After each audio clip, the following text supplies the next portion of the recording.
Eric Darling here with Darling Data, and of course we have 5 questions to answer. So we are going to office hour, or as the ancient Egyptians said, office Horus. All right, still working on that one. Anyway, if you like this channel and this content, you can sign up for a membership. Link in the video description. Link in bio, as they say. If you want to ask questions privately that I will answer publicly on these office hours episodes, you can go to this link, which is also in the video description, and you can ask me questions. If you need some help beyond what asking a question on this old YouTube thing can possibly get you out of, maybe you're just in a lot of trouble. I am still a SQL Server consultant. I do all these things at a very reasonable rate, and I am available for hiring. So get it while it's hot. If you would like to get my performance tuning training, all 24 hours of it are available to you for about 150 USD at that link with that discount code. If you go down to the link down in the video description, you will be very happy to know that it is all wound up in there for you. And I also have my new T-SQL course available, Learn T-SQL with Eric. All 23 hours of the beginner content is fully available to you.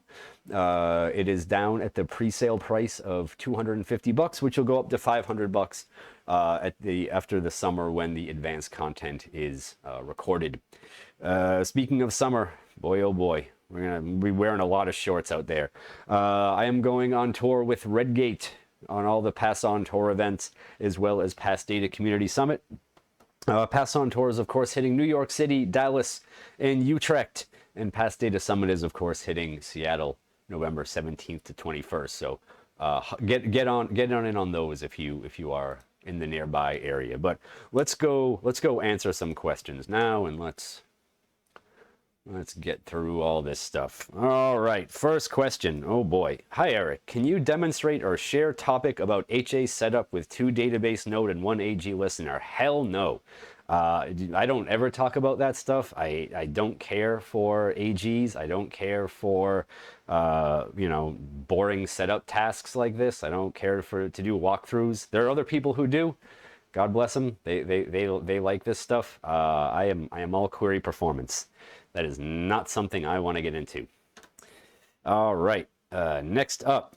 You made a comment recently on LI, I believe that's LinkedIn for the folks at home, about switching from int to bigint not being as easy as it sounds with compression tricks. What problems have you hit? Well, if you saw me make that comment, then you may have seen the video link that I put in there about my thoughts on it.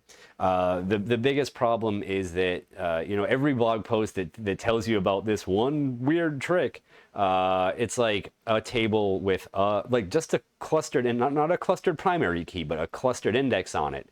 That's the only index. And it's just like, oh, magic, with row compression or page compression, I can just switch from int to bigint without doing anything. The problem is, most of your tables aren't going to have just one index on them. And even if you rebuild all your indexes with row or page compression, if you're going to have all these weird object dependency issues that you have to sort out. So it's like, not only do you have to like either drop off a bunch of indexes that column is a part of, but any ones remaining you have to add the compression to, and then maybe you can do it all very easily online, but most people don't have that simple of a setup, so it's near useless. I really wish Microsoft would just make this a metadata only change, where new pages assigned to the table would be designated with the bigint, and you could either rebuild the whole thing later to align everything to a bigint, or just let new pages come in with that thing as a bigint. But instead we got Fabric.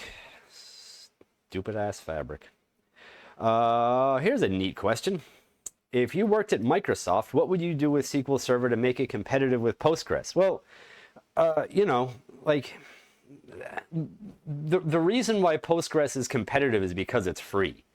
Not a lot of people are feature shopping Postgres and being like, wow, this spec sheet just beats the pants off SQL Server. Let's go with this like let's go with this champion work like racehorse. Most people aren't don't do that. Most people are like, does it tick enough boxes that I can use it as a relational database? Yeah. Oh, okay, great. Cool. Let's yeah. It's great. It's got tables. I can select data from them. I can insert, update, and delete. Yeah, all right, great. Like, what else do I need? SQL Server is expensive, right? Standard edition, $2,000 a core, and Microsoft still hamstrings you with crappy hardware limitations. Enterprise edition is $7,000 a core, and God Almighty, if you look at Microsoft's pathetic offerings for like platform as a service SQL Server, what are these VMs? Like even with that new knob for like adjusting memory on its own, like you still have like you can still only make it in like one of the available SKUs, right? Like you can't you can't handcraft it. You can't get a server with like 8 cores and like 560 gigs of memory. Speaking of which, 560 gigs of memory is still the top one. You can't get a terabyte of memory for SQL Server. It's like Microsoft doesn't even know its own product. It's like, what are you doing? But like if I worked there, obviously like the big things with SQL Server that, people complain about are like the sort of like half-assedness of a lot of the things. Like a lot of features that have been around for a long time that, got pushed to like 75-80% done and then never touched again, aside from like maybe bug fixes. T-SQL like hardly sees any improvement. We got all this vector crap, but like T-SQL itself like barely got any like meaningful improvements for SQL Server 2025.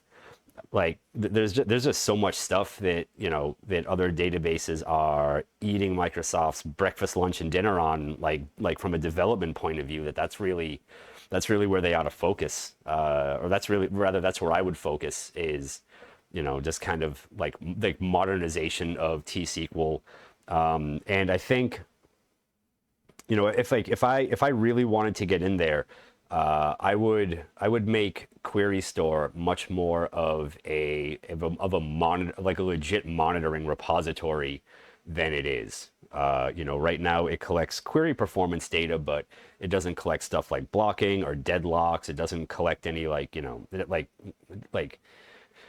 doesn't collect wait stats well, is I think the nice way of putting it. There's a lot of stuff that as a consultant, or you as a DBA might monitor and look at in SQL Server that is not centralized in any way that makes it easy.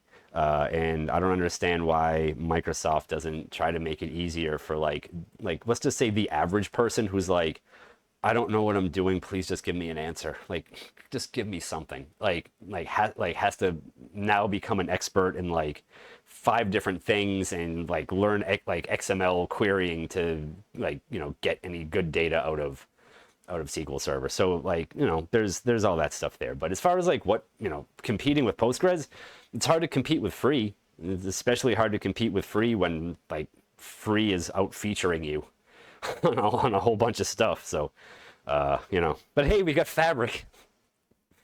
God Almighty, these people never learn. All right. Do you ever offer discounts or on consulting or just training? I am a wheeling and dealing man. If you email me directly and you wanna wheel and deal on pricing for things, I will wheel and deal all day. I'm happy to do that.